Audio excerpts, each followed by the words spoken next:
It all started right here on a 50-yard line with a sky-high whirling discus throw that killed an innocent squid.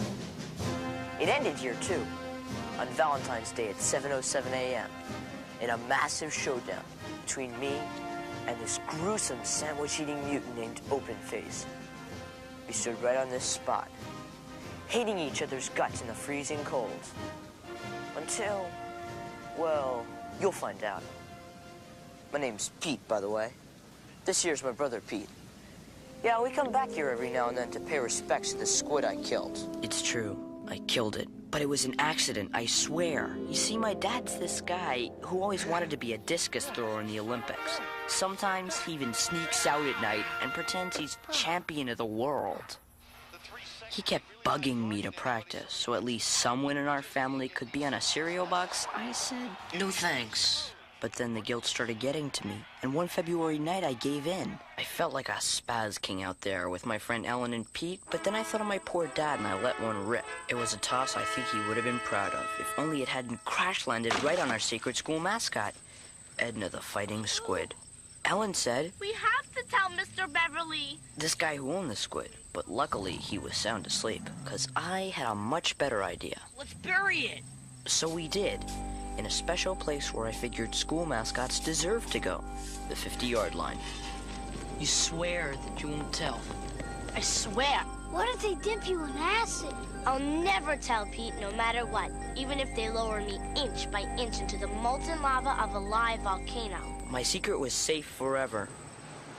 Or so I thought. Then I made the mistake of falling for my math teacher, Miss Fingerwood. And things kind of went kablooey. Yeah, kablooey. Nickelodeon presents The Adventures of Pete and Pete. Starring Pete, Pete's brother Pete, Pete's brother Pete's tattoo, which can do 17 exotic dances, including the herky-jerky, and me, Ellen. Also starring Openface, Miss Fingerwood, Mr. Beverly, and Edna, the Fighting Squid. Today's adventure, the Valentine's Day Massacre. You don't have to be a math genius to figure out that the chance I had of getting Miss Fingerwood to like me was about 950 million to 1. That's her. She's a total maniac about math. But even so, she'd say stuff that just killed me. I'll never forget that Christmas morning. The river was 1.3 miles wide, and there I was, swimming the Australian crawl at a forward acceleration of 0.04 seconds per second. Plus, there was something about the way she drew her twos that I liked a lot. The problem was, I wasn't the only one with Miss Fingerwood on the brain. It turned out that Mr. Beverly, this guy who paints the lines on all the playing fields, he liked her too. Stay off the line! He lived in a shack on the edge of the school grounds and took care of the squid. When it was alive. Like Miss Fingerwood, he was also a slave to math, working late into the night making geometrically perfect lines, while she stayed late calculating the square root of infinity. I guess that's why he loved her. Ellen thought they were made for each other, but I knew if I could melt Miss Fingerwood's mathematical heart, she'd see that there was more to life than long division, but I'd forgotten about one thing. Openface. Openface is my archenemy, an evil kid who always eats open-faced sandwiches, even in church. He's dedicated his life to making me miserable, ever since I stopped him from electrocuting a chihuahua. What are you doing? When he realized I had a crush on Miss Fingerwood, his mutant brain began to sizzle like a fried meatloaf, and he hatched a diabolical plan to destroy me and rule the school. It all started with a visit to Mr. Beverly. Mr. Beverly! Sorry, I was just lubricating the gyro sprocket. Have we met? The name is Openface, and these are some of my esteemed colleagues. But enough about me. Let's talk about you. Your squid and a math teacher we like to call Miss Fingerwood. You like her, don't you? She's mathematically pure. Exactly, and you don't want some bug-eyed redhead kid slobbering all over her, do you? Slobbering? It says Pete, kid. Stares at her and slobbers all day long. Someday she may be slobbering back. Who knows? She may be slobbering right now. Not Miss Fingerwood. You fellas don't know her. Oh, and you do? Listen, Beverly, I can help. I'll talk to the flamehead and make him realize there's other fish in the sea. You would do that for me? Sure. And in return, all you have to do is give me the squid. Kid, squid. It's that simple. Where is it anyway? No, you can't have her. No, she's, I'm sorry. Poor Mr. Beverly. He just couldn't admit that Edna was missing. He actually thought his beloved squid had gotten jealous over Miss Fingerwood and had run away from home. I can't give up, Edna. You have to let go, Mr. Beverly. It's cruel, I know, but love is cruel. Besides, I love Edna too, and that's why I want to set her free. Free! Being a school mascot is no life for her. I'll take her to the ocean and set her free. Free to live among the friendly plankton of the deep. And the shrimp cocktail. You probably figured out that Openface had no intention of setting Edna free. He wanted the squid to serve his own twisted quest for power. He knew that nobody would mess with him if he was the keeper of the sacred fighting squid.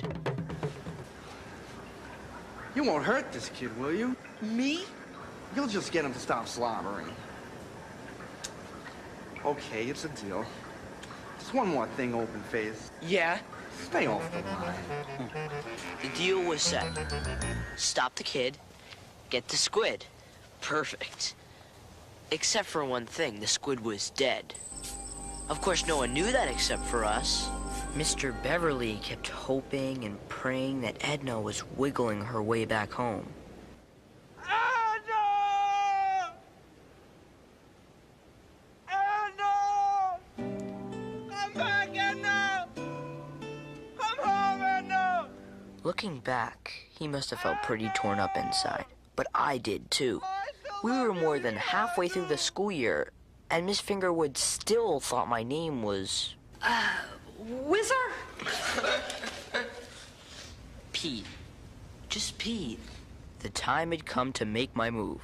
So on the day we were supposed to read algebra word problems we had written ourselves, I declared my love for her. If 1 is the loneliest number, then x plus 1 over the circumference of a full moon equals the square root of eternity. Us eating donuts together beneath a willow tree. Somehow, I don't think Miss Fingerwood got the drift. But Ellen sure did. How could you possibly be in love with Miss Fingerwood? I don't know. She swam across the Mississippi on Christmas. She's 31 years old and smells like chalk. She doesn't act 31. Pete, she calculates the speed of electricity for fun. You just don't understand. Sure I do. Watch. 1, 2, 3, 4. What are you doing? I'm counting to 1,000,000 for fun. 5, 6, 7. I knew what Ellen was trying to do, but no matter how high she counted, she'd always be a girl and a friend, but not a girlfriend. With Miss Fingerwood, I don't know, it was like I felt drawn to her somehow. Pete suggested expressing my true feelings with powerful electromagnets, when as suddenly as your dog barfing on a rug, there they were. Well, well, well. If it isn't the brothers Pete. The whole gang was there. There was Milk Mustache, Ink Stain, whose pen always exploded, Audi, who they say has an Audi belly button 3 inches long, Open Face, Gravy Breath, and Butt Stripe, this kid who always has mud on his butt from riding his bike in the rain. Hi, guys. Gravy breath, you. We come to offer you a little deal. Free square dance lessons? Try again. Discount roof job. Oh, enough funny stuff. Butt Stripe, Ink Stain, hold them still.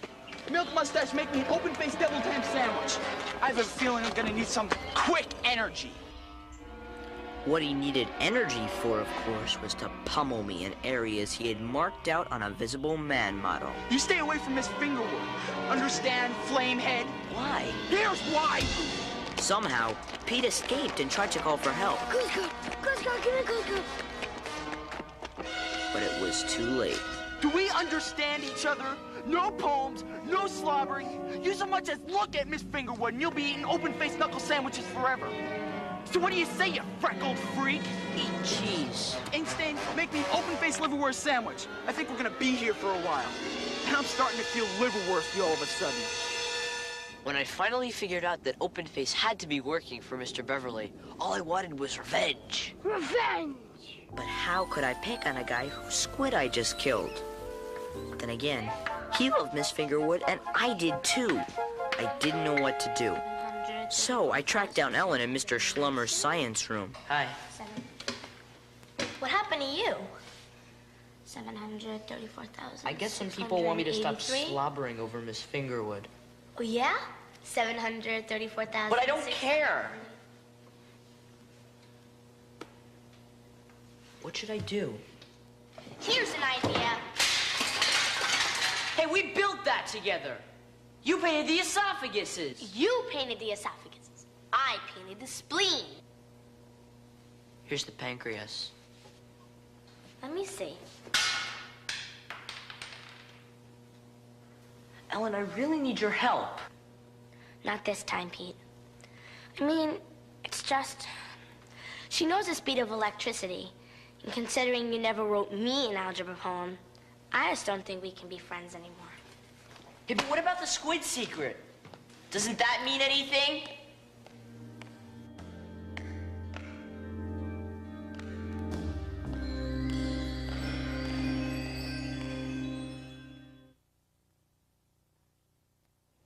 After the big blow-up over Miss Fingerwood, Ellen wouldn't even look at me.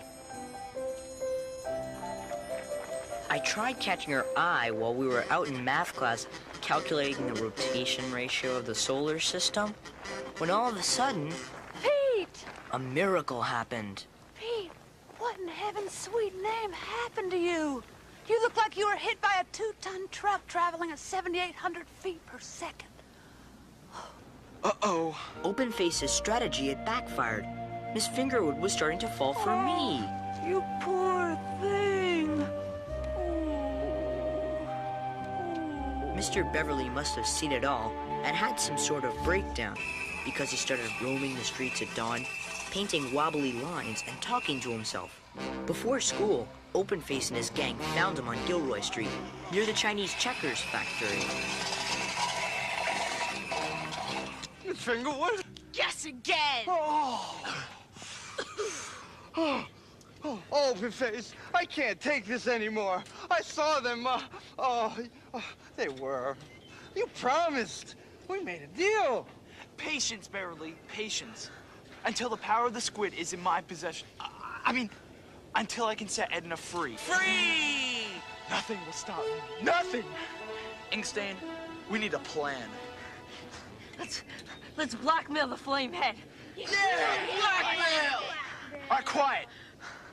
We need some dirt on the kid. There are ways, boss. Yeah. I don't care what you do. Just make them stop. And do it they did.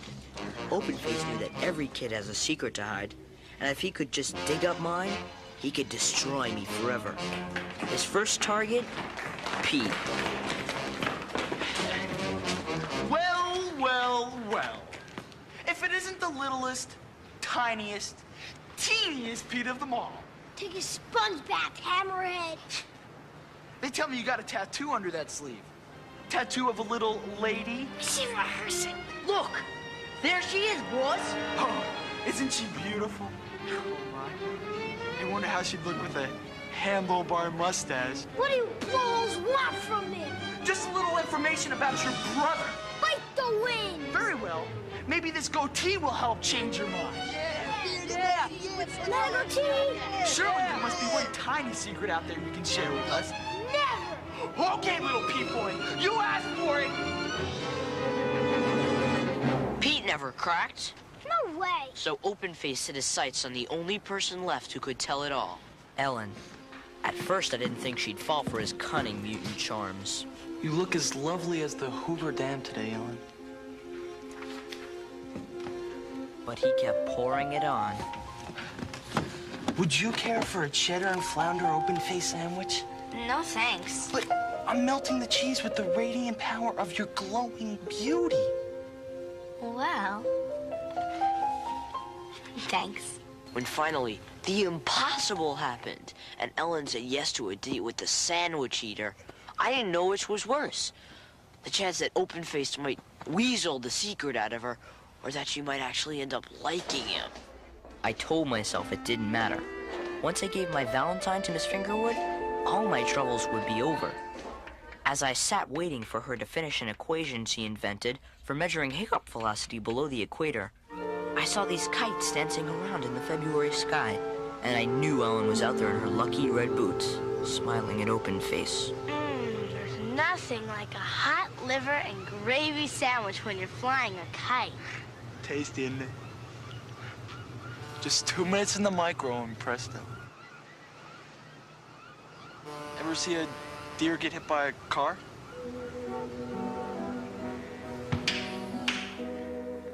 And the best part is, if you take the square root of the difference and subtract the coefficient, you almost always get an integer that's prime. Neat. Where do you buy your shoes? Sometimes, when a kite is pulling really hard, doesn't it seem like it's trying to get free or something? It better not. They cost $6.99 each. I had this dream once. I had dreamed that the area of a circle, instead of being pi r squared, was pi r to the third. Can you believe that? I've never told anyone that. I'm so embarrassed. I dreamed I was a little blue dog once. I've never told anyone this, but I've just got to get it off my face. Just. You don't have to. No, I want to. I don't want there to be any secrets between us. Well, okay. Pete, you said there was something you wanted to show me. Pete? Show you? Oh, it's this new solar-powered calculator I bought. Oh, wow. Rays of light traveling 93 million miles through space just so you can do math. It kind of makes you think, doesn't it? Yeah. And that's what happened. I don't know what to say, Open-Face. I mean, that's a pretty horrible thing to do. Throwing your own uncle out of a plane. He landed on a lake. All right, I know it was a horrible secret, but I'm glad I told you. I am. Now, is there anything you'd like to tell me? Some deep, dark secret nobody knows about? Well, there is this one thing. Something about you and Pete? If you like me, you'll tell me.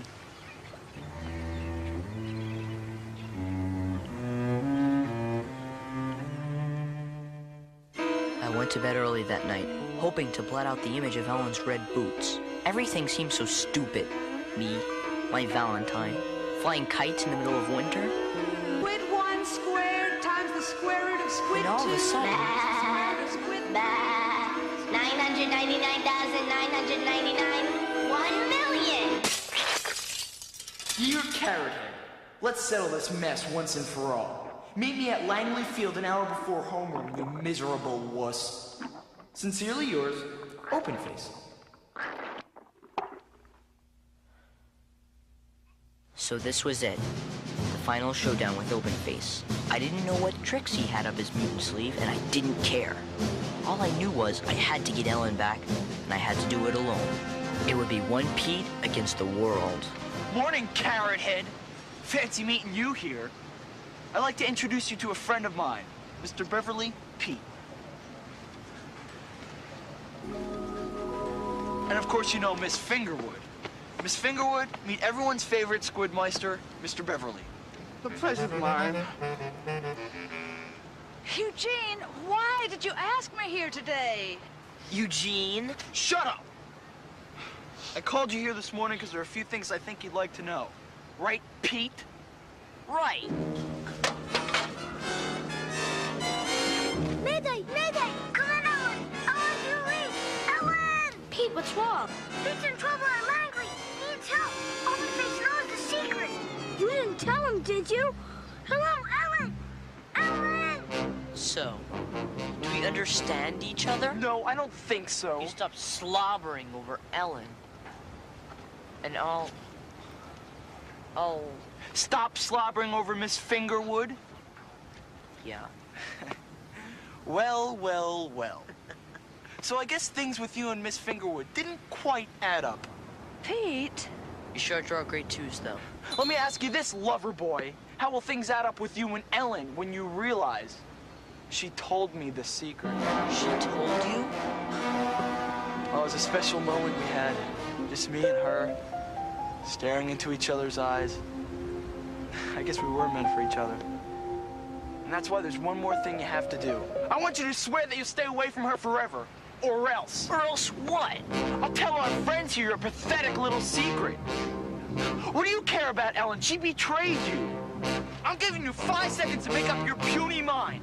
5. She ruined you. 4. You'll go to jail. 3. 2.5. 2. 1. Can't tell the secret, open face.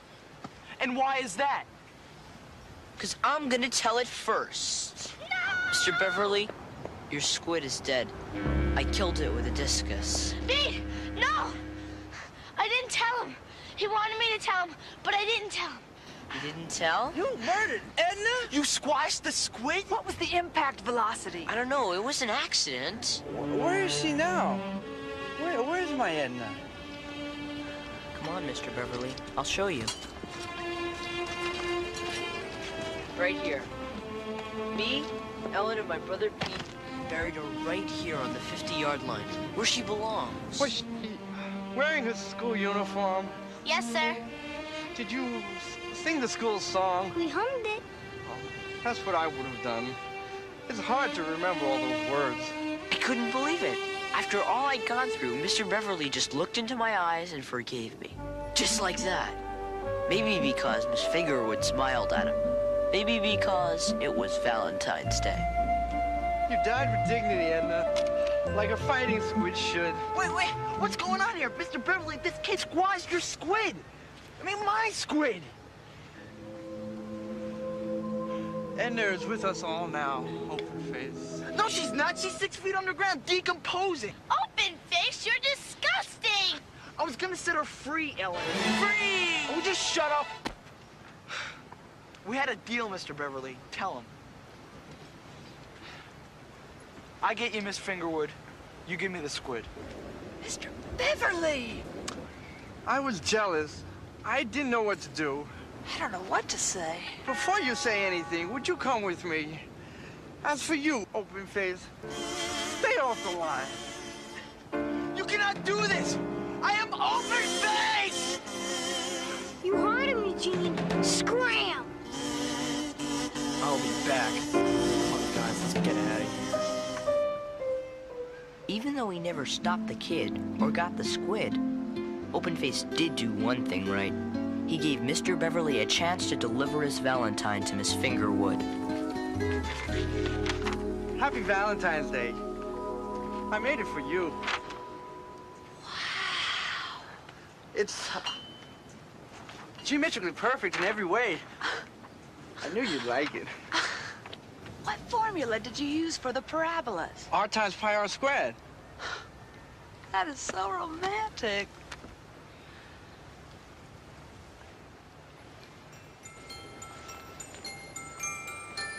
Do you think Mr. Beverly gave her a Valentine? I don't know, but here's one for you. I made it myself. Happy Valentine's Day, Ellen. Thanks, Pete. Beautiful. Well, I guess we don't have our big secret anymore. There'll be other secrets, Pete. I just know there will.